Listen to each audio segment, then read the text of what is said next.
Friends, we are very happy to inform you that e-modules are prepared for B.Ed program at Telangana by the School of Education, Osmania University under Pandit Madan Mohan Malaviya National Mission on Teachers and Teaching Scheme MHRD New Delhi. It's indeed our pleasure to share with the teacher educators and the prospective teachers and get maximum benefit out of it. It's a first of its attempt by us. We continue to add many more such lessons to share with you all.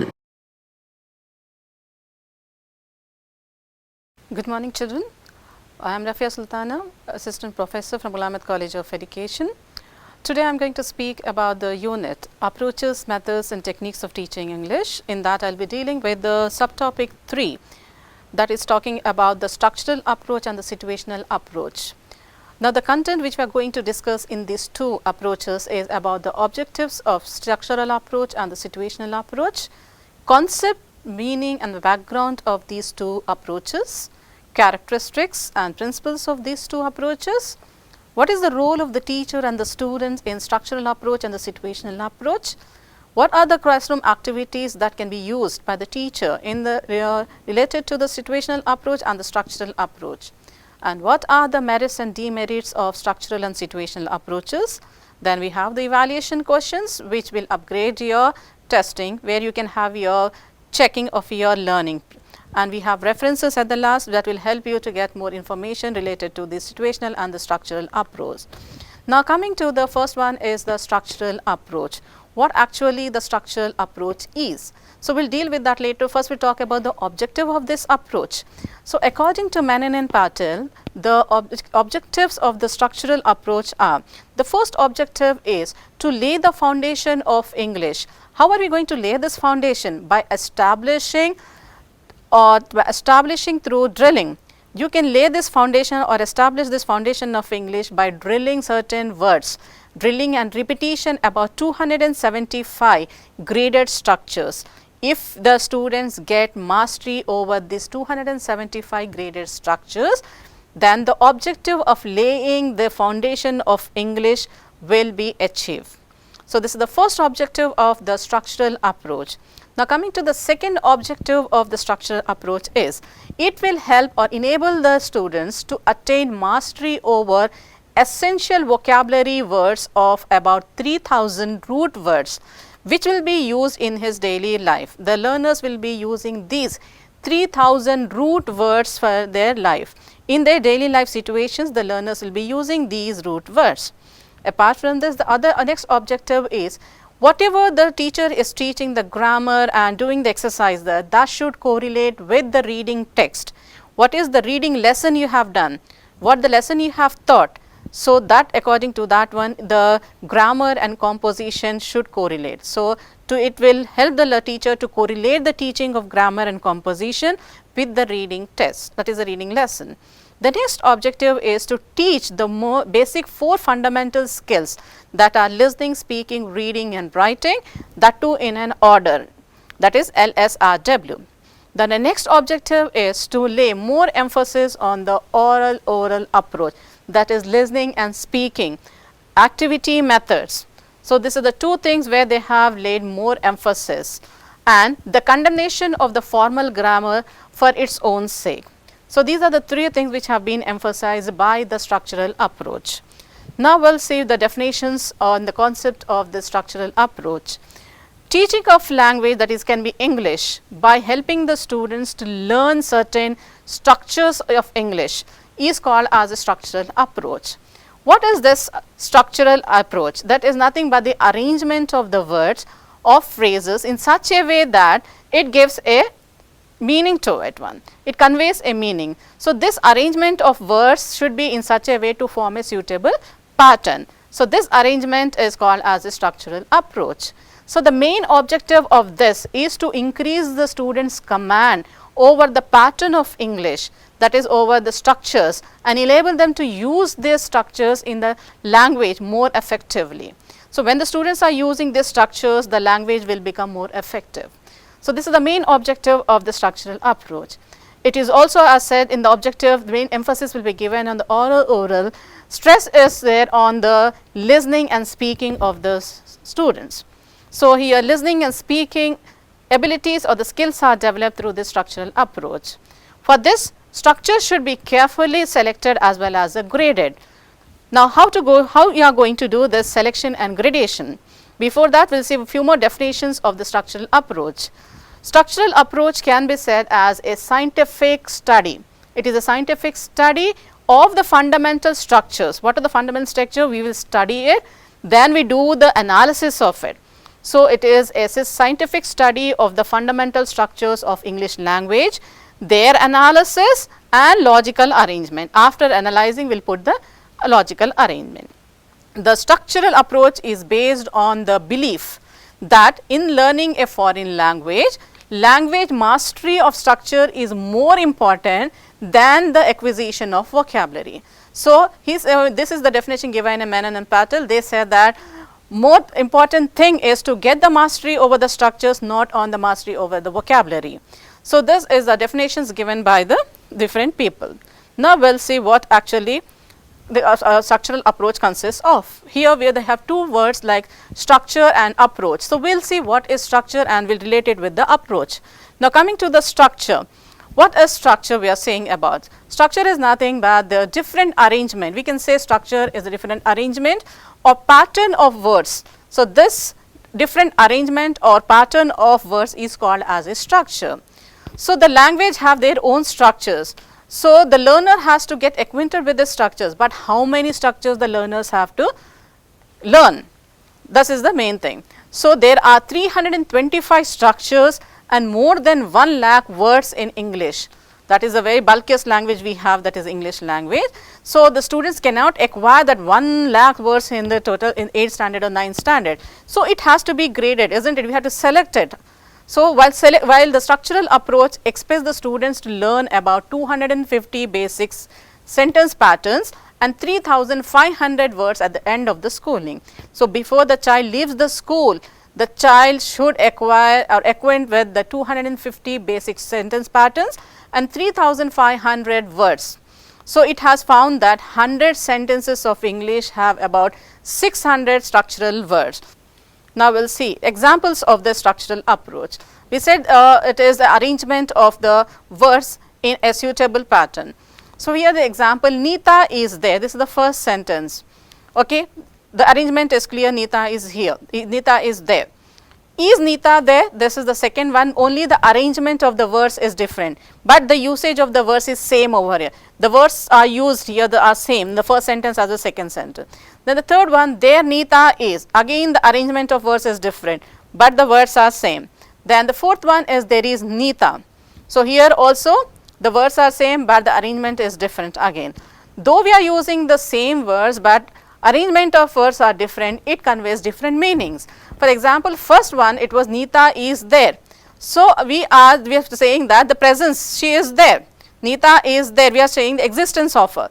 Then the second one is the interrogative question, we are asking a question, putting the question for the absence of presence. There Nita is, we are showing the position where she is. There is Nita, that we are confirming that she is there. So, the meaning of these 4 sentences are different, though arrangement differs and the words are same, meanings will be different. So, all these 4 sentences having the same vocabulary item, still they give us the different meanings due to the different arrangements of the three vocabulary words. So, the arrangement of this verse is known as the structure. So, thus in the structure, meaningful words are used in particular order to convey the meaning to it. So, this was the example of it. Though structures may be complete utterance or sometimes it can be a part of the large patterns. So, these structures are the tools of the language and it should not be confused with the sentences. As we can say, sentence is a grammatical order of words. You should not get confused with these two things. Now, we have different types of structures. We have sentence patterns in that one, we have phrase patterns, we have formulas, we have idiomatic structures. In the types of structures, we have different types of sentences. For example, it can be structure can be a 1 word, 2 words, 3 words patterns it can be. So, that is the types of structures we have it. It can be question form, negative, positive also it can have.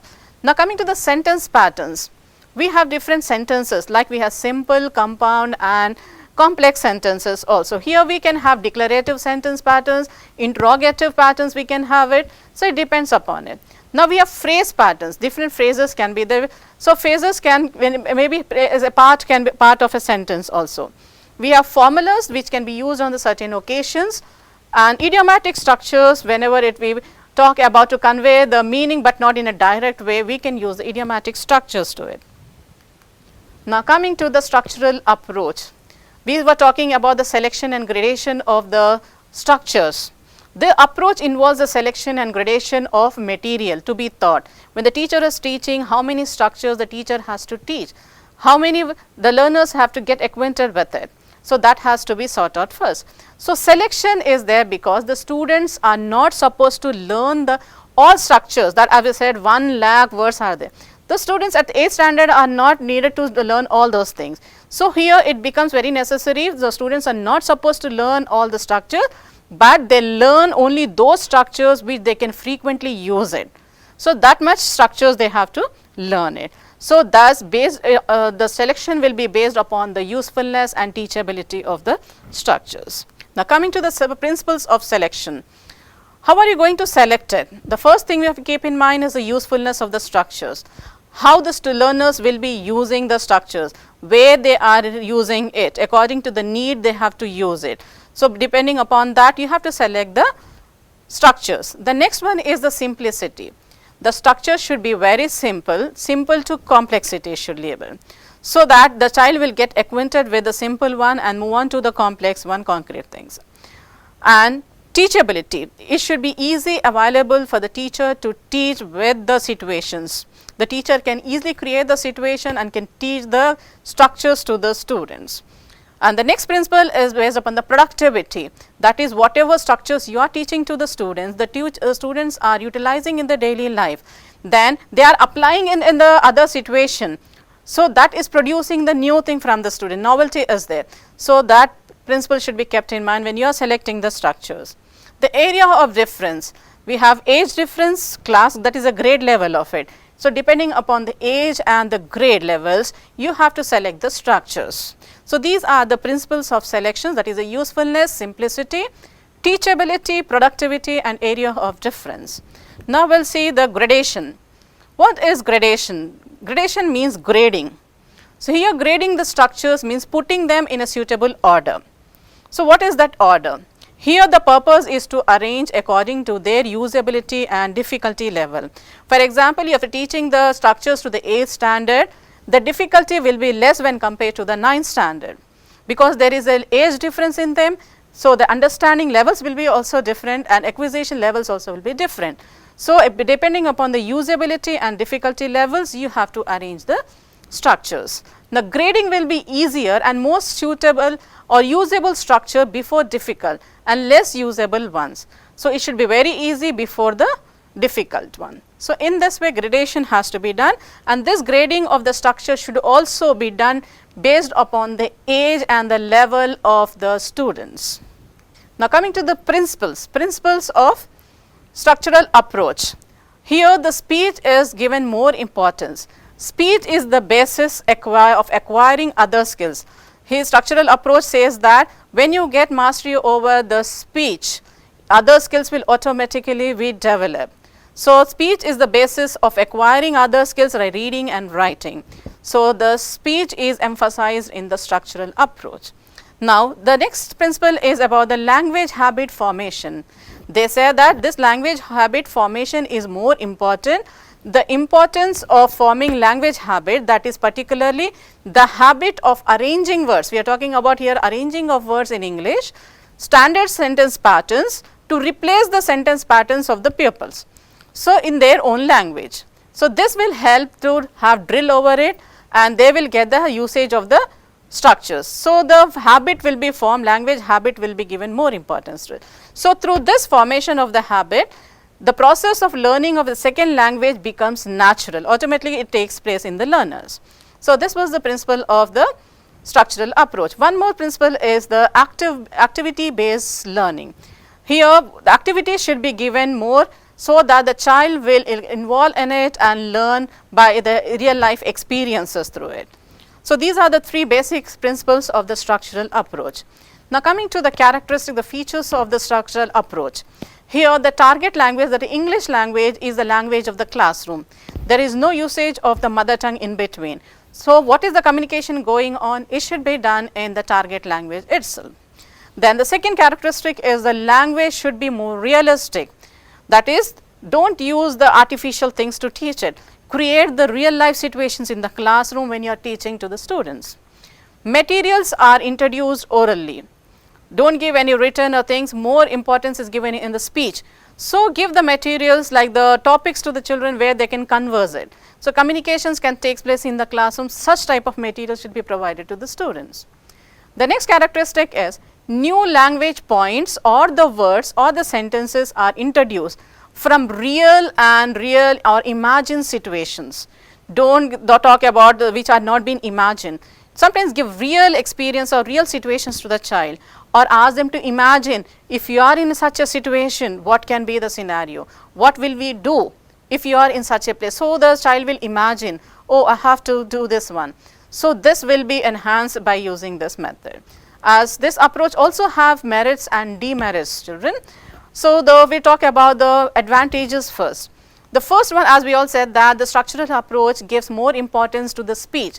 So, the speech is being emphasized and speaking ability is developed. Speaking skill is developed through this one. So, when you are talking about the speech, the learners will express their ideas, their thoughts freely with confidence. Okay? They share their ideas. So, this is the main advantage of this one. Then the second one is the habit formation, as we said. This is being stressed, that is the usage of the structures in their daily life will gives to this one. So, drilling has been done, involvement of the students is done to form the habit formation. Apart from this, the next advantage is the carefully selected and graded structures or the language material is provided. Here the structures are selected and graded according to the principles which are laid down by the structural approach. The students' utility and the purpose should be fulfilled when you are using this one. So, that has been achieved through this approach. It also creates interest and motivation in the pupil, that is the learners, through the use of the selected and graded material. What are the structures you are teaching and giving to according to the grade levels, that will create interest and motivate the children to do the work or complete their task. As far as the next advantage is, language is taught in a meaningful situation. The teacher is giving the real situation or imagined situations through which the language is learned easily by the students. So, it gives meaningful situations and the language is taught in that meaningful situation. This approach is linked with the situational teaching because teacher is creating situations while teaching the concept. So, it is interrelated with the situational teaching. Next advantage is, beside the oral work, it emphasizes on reading and writing also. It is not just like speaking, it also gives more importance to the reading and writing skills also. Thus, objectives of the language teaching are fulfilled. That is, listening, speaking will be done when listening is there. So, listening, speaking, reading and writing are going on by hand in an order. So, this objective is being fulfilled by the situational approach. Now, coming to the demerits of the structural approach. As we said that a good plan fails without understanding the nature of the language. It happens with the structural approach because the learners cannot understand the nature of the language with this one. The textbooks prescribed in course cannot be taught through this approach. Always the teacher cannot go on creating the situation and giving the real situation or imagined situations to them. So, the books cannot be taught to the students by using this method. It also not helpful in teaching the prose, poetry and other forms of literature through this situational method. Poetry cannot be taught through the situations creating in the classroom. Sometimes it can be done, but not always. It is not suitable for the higher classes as they don't like repetition of structures, because once at the lower level or the middle level they have been acquired or acquainted with the structures. If you are going on teaching the same structure patterns in the higher level, they will not be acquainted with this one. It is not suitable to them. Knowledge of grammar cannot be obtained through this approach as it touches only the functional grammar. So, the knowledge of grammar cannot be learned through this structural approach. So, these were the advantages and disadvantages of the structural approach. Now we will be talking about the other approach, that is called as a situational approach. Just now we said structural approach is linked with the situational approach, interrelated with this one. So now we will see how it is going on. Now we will be talking about situational language teaching, or situational approach we call it as. So this one is a practical, helps the learners to have practical command on the 4 basic skills, that is the listening, speaking, reading and writing, through the structures. Through teaching the structures, you can have this command on the 4 basic skills of a language. Then the next objective is to have accuracy. Accuracy in both pronunciation and grammar. In the structural approach, grammar was only functional grammar were given importance, but here we will be talking about that all types of grammars. Equal importance will be given pronunciation and grammar. So students will have accuracy in both pronunciation and grammar. Then the next objective of situational approach is ability to respond quickly and accurately in speech situations. So whatever situations are created by the teacher or given by the teacher, the learners will be able to respond it quickly and accurately according to the situation. There will be an automatic control of basic structures and sentence patterns when you are teaching it with the situational approach.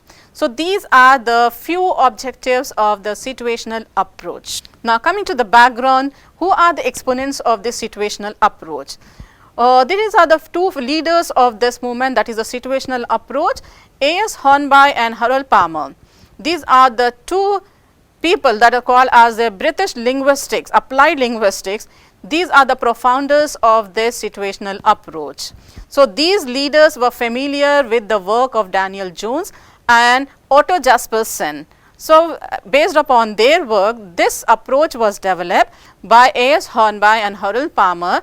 These are the British applied linguists from 1930s to 1960s in Great Britain. So these are the major leaders who has contributed to the situational approach. Now what are the aspects of this situational method? Situational method will focus on the vocabulary method or vocabulary control and grammar control. So main aspects of situational approach will be on the vocabulary control and the grammar control. We will see how it happens. Now coming to the aspects of the vocabulary control. One of the most important aspect of a foreign language learning is having a control over the vocabulary. This will emphasize on the reading skill. If you read a lot a foreign language, you will come across the new vocabulary words and you will know how to use it and where to use it, in which particular situation that vocabulary words can be useful. So that vocabulary control will be developed when you go for the reading in the target language, that is a foreign language. That's why it says that one of the aspect is, the most important aspect of the foreign language is go through the reading, emphasize on the reading skills of the foreign language. So this will help to have a vocabulary control. Now coming to the grammar control, how are you going to teach the grammar and how will you control this one? The underlying sentence patterns of spoken language will convey the meaning to you, what you are going to teach and what you are going to learn through this one. So the underlying sentence patterns of spoken language, what can be the sentence pattern? Whether it can be one sentence or it can be a different types of sentences, in what way? Now for this one we can make use of a substitution, children. Here we have different words in the different columns. So you can match and make a frame a sentence. So from this substitution what happens, you can develop nearly 125 sentences at a time. So here we have 5 sentences, 5 words and 5 sentences on the other side. So when you make a combination of it, arrange it in a sequential order and frame a sentence and drill over it in the classroom, the learners will learn or get acquainted with the sentences and the usage of the grammar. So substitution tables to help, it will help to initialize the rules of English sentence. Structures, it was given by the Palmer, Hornby and other British applied linguists. This substitution table was given by these personalities and they said that when you use this one, you can have a control on the grammar. Within this limited 5 words and 5 sentences combination of it, you can frame different structures. Sentence structures can be framed on this one. So maximum drilling and acquisition of the sentences can be done through this one. So this is about the grammar control. Now coming to the characteristics of approach, that is the situational approach. As we said, it gives more importance on the speaking ability of it. So, language teaching begins with the spoken language. First speaking is given, then the reading and writing will be given importance, as we have said in the structural approach. The target language here in the language classroom is English, not the mother tongue over here. New language points are introduced situational wise. By creating the situations, you will be introducing the words in the classroom. Vocabulary selection procedures are followed. What vocabulary words first has to be taught, then the next level what vocabulary words have to be taught, that will be selected by the procedure. Then the items of the grammar are graded following the principles that simple from, we will move from the simple to the complex one. So, this rule is followed when we are talking or grading the grammar. So, reading and writing are introduced once sufficient lexical and grammatical basis are established. When these two things are established, reading and writing are introduced. That is, listening and speaking is done first. Once they are get acquainted with these two skills, then the reading and writing are given importance to it. Now, we talk about the syllabus, the techniques and the activities involved in the situational approach. Now, coming to the syllabus, we have the structural syllabus and the word list. We have discussed what is the word list, consists of so many words in the structural approach. Now, coming to the types of learning and teaching activities. What type of activities can we give in the classroom? A situational presentation of new sentence patterns. This is the one way through which you can teach to the students, where you are creating the situation, presenting the situation and teaching the words, that is can be vocabulary or the grammar. Then the second one is the drilling. A drill based manner of practicing can be done in the classroom.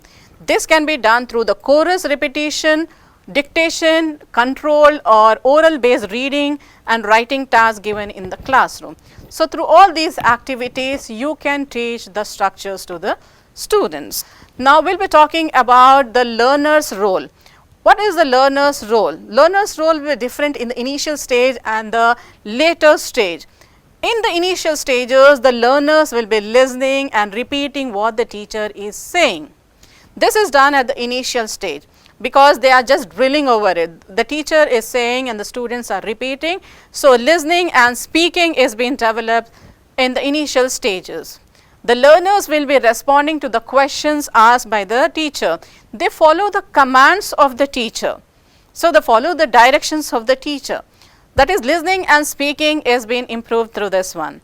There is no control over the content of learning. So, there is no control of the content because content is taught through the situational wise. Teacher is creating the situations and the students are acting towards that in that particular situation. So, for in the initial stages, listening and speaking is given more importance and the students are involved in such activities which will develop the listening and speaking.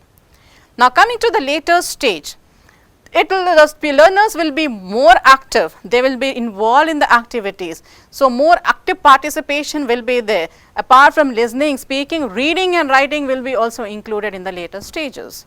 So, initiating responses will be there, students will even ask the questions at this stage, not even answering, they will impose the questions, inquiry based.